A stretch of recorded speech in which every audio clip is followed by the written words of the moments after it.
Viewers আসসালামু আলাইকুম।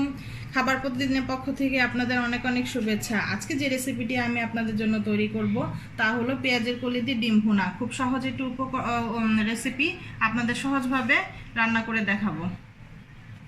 এখানে আমি 10টা সিদ্ধ ডিম নিয়েছি। ডিমগুলোকে আমি সামান্য একটু হলুদ, মরিচ, ধনিয়া আর সামান্য একটু লবণ দিয়ে মাখিয়ে রেখেছি। আর পেঁয়াজের কলি নিয়েছি 250 গ্রামের থেকে একটু কম, আর এভাবে লম্বা করে সাইজ করে কেটে নিয়েছি। কড়াই নিয়ে নিয়েছি, কড়াইটার ভিতরে তেল দিয়ে দিয়েছি ডিমটা ভাজার জন্য। এখন আমি ডিমগুলো একটা একটা দিয়ে ভাজবো।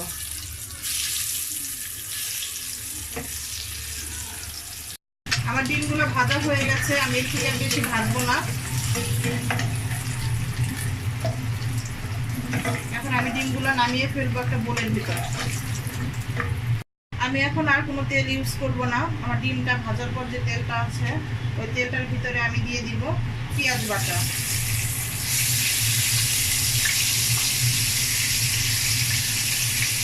4-6 টেবিল চামচের মতো পেঁয়াজ বাটা দিয়ে দিয়েছি। এখন আমি কিছুক্ষণ পেঁয়াজ বাটাটা ভাজবো। আমার পেঁয়াজটা ভাজা হয়ে গেছে। এই পর্যায়ে আমার চুলার আঁচটা মিডিয়াম আঁচে আছে। এই পর্যায়ে আমি দিয়ে দিব লবণ পরিমাণ মতো।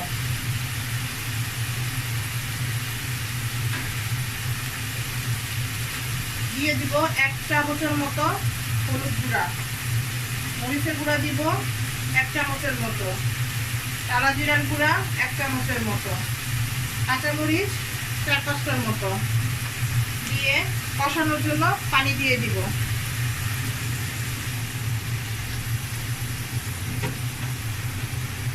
এই পর্যায়ে দিয়ে দিব আদা বাটা 2 চা চামচের মতো, রসুন বাটা 1 চা চামচের মতো।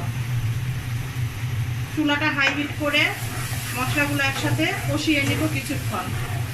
মশলাটা কষে গেছে। এই পর্যায়ে আমি ডিমগুলো দিয়ে দিব আর দিয়ে দিব কাটা পেঁয়াজের কলিগুলো দিয়ে কিছুক্ষণ নাড়াচাড়া করব।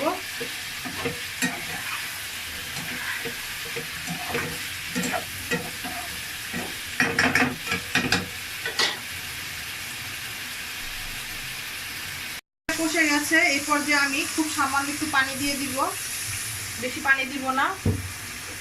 দিয়ে একটু নেড়ে চেড়ে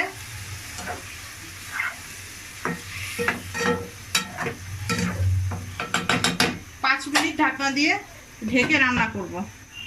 হয়ে গেল আমার 5 মিনিট। 5 মিনিট পর দেখি কি অবস্থা।